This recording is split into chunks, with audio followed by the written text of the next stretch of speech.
2025. My theory. Immanuel Kant's reasoning. Oh super God, that's it.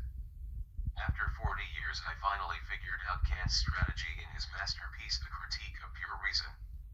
The problem seemed that he left out many of the arguments of ancient and medieval metaphysicians. Yet, he argued that metaphysics is impossible. Bertrand Russell criticized several geniuses in his simple bestseller The History of Western Philosophy. He also said Aristotle's logic is obsolete and there is no need to study it. In 1800 Kant said that Aristotle perfected logic and nothing was added to it in over 2,000 years. Both these views may be extremes and a bit off. Both of these philosophers seem unaware of some major philosophers. Maimonides said that the commentators on Aristotle did not simply explain his complex ideas but also went beyond his work. He mentions especially Alexander of Aphrodisias, Themistius, and Averroes. He may include logic. Really, Maimonides also added new logical techniques in his metaphysical work The Guide of the Perplexed. Also have later logicians and metaphysicians like St. Thomas Aquinas and Gersonides. The key point is that Kant used Aristotle's syllogistic logic in several ways. For Aristotle you can demonstrate necessary truths by a syllogism. It has two premises and a conclusion.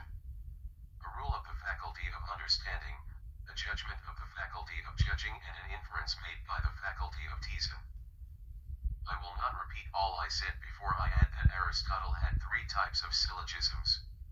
And these led to the three ideas of soul, world, and God. These were the three objects or grounds of metaphysics.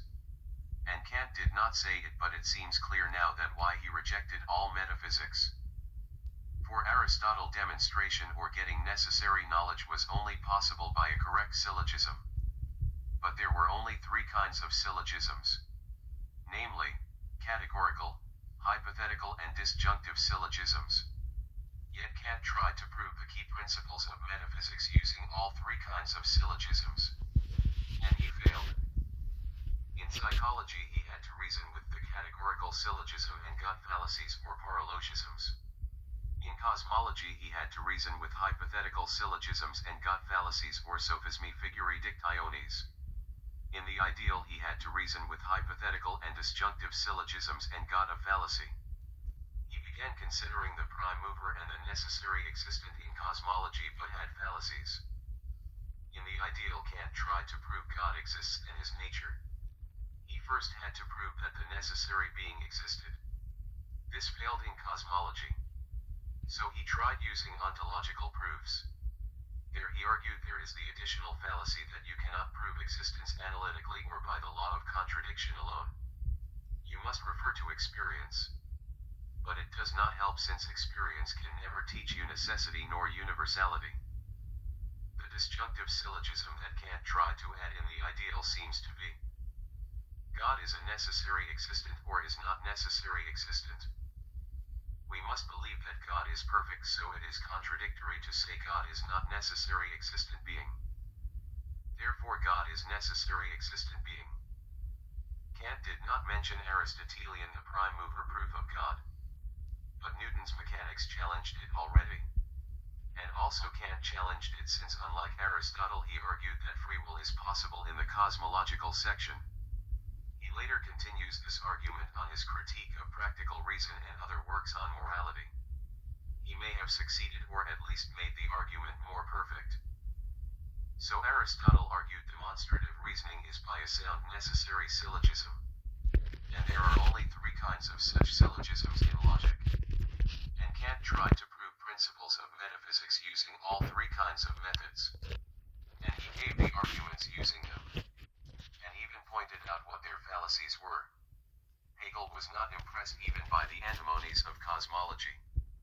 Really those all had a series in time which we could not determine if it ends or not. So the unconditioned may not be given. Note: Abraham saw God as a kind of prime mover. Moses saw God as a kind of necessary being. Moses Maimonides held that these cannot refer to the same God if used Aristotle's philosophy. Maybe he meant since one is a cause in the sense of final cause and the other in the sense of efficient cause. 2nd, 2025. My critique of Hegel. Ed. Oh, super God. Wait a minute. Kant and Hegel may be two of the greatest philosophers of all time. Hegel thought he created the last system of philosophy. Only the details will need to be added. But I wonder, is Kant's philosophy really the new synthesis which attempted to resolve the conflicts of traditional philosophy? And Kant's system only became the new thesis that metaphysics is not possible. It is based on traditional Aristotelian logic. And Hegel's later philosophy is merely the antithesis to Kant's philosophy. It proposes a new system of metaphysics based on dialectic reasoning. So we now need a new synthesis of Kant's and Hegel's system. And do we need to consider Freye's new first-order predicate calculus? It includes multiple quantifiers in a proposition. Also, Gödel is considered to be the greatest mathematical logician. Do we have to consider arithmetic or advanced calculus today? Indeed, in the 20th and 21st centuries we even have data structures, file structures, and sequential and parallel algorithms, including calculations, decision-making, conditional branching, and synchronization. December 1st, 2025. Note: G.W.F. Hegel was influenced by Aristotle, Kant, Benedict Spinoza's pantheism manual on G-Fichte dialectic, and he tried in a profound and very influential way to save metaphysics, mainly by modifying Aristotle's static syllogism into a dynamic syllogism when used in the faculty of reason, using dialectic logic instead of Aristotelian logic to prove God exists and to know him. But it does not seem that Hegel had a clear understanding of what a great system Kant had accomplished. December 2nd, 2025. Add: maybe if asked, Kant would undermine Spinoza's, Fichte's, and Hegel's pantheism by the arguments in the cosmology.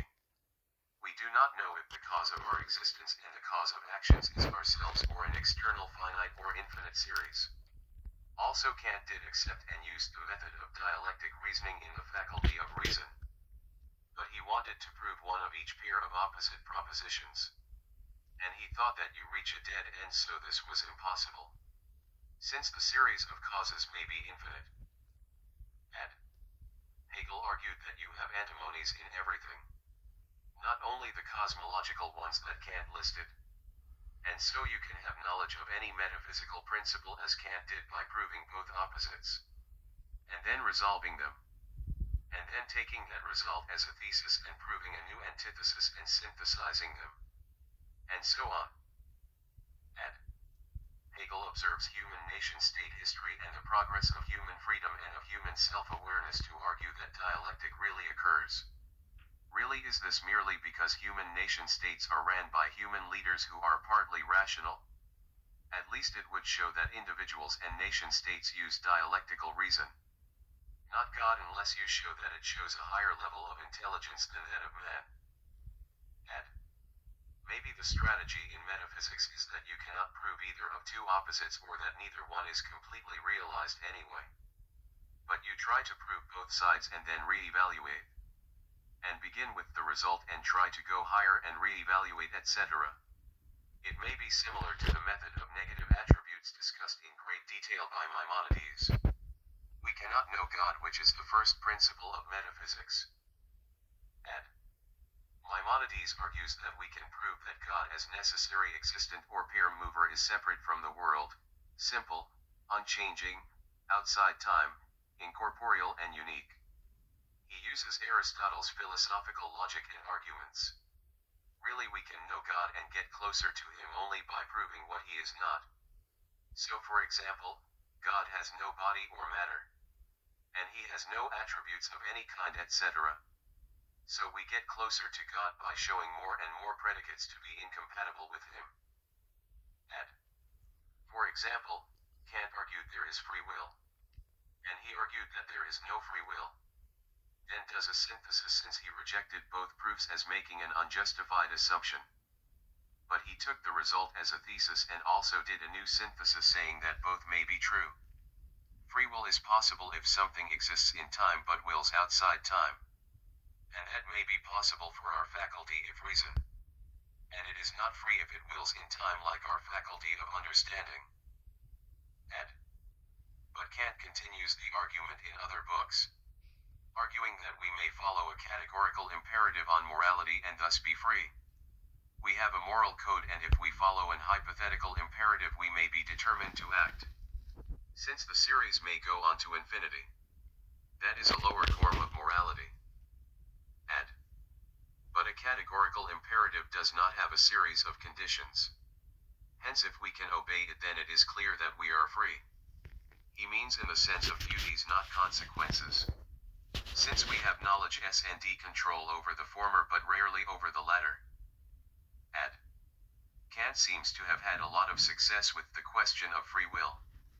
But he was not so successful with other metaphysical problems. Maybe Fichte wanted to extend this success to other principles, though Hegel does not seem to give this argument in his famous Science of Logic. And he even criticizes Kant's theory of morality according to one source. Ed. Maybe a dialectic is possible even if there is no pantheism or panentheism. According to one source, F.H. Bradley held that the world may proceed in a dialectical manner. And yet, unlike for Spinoza or Hegel, God may be separate from the world. So it would still be a dynamic God influencing the world and our mind. November 30th, 2025. Life story. I think Paul Anka wrote the song My Way for Friends.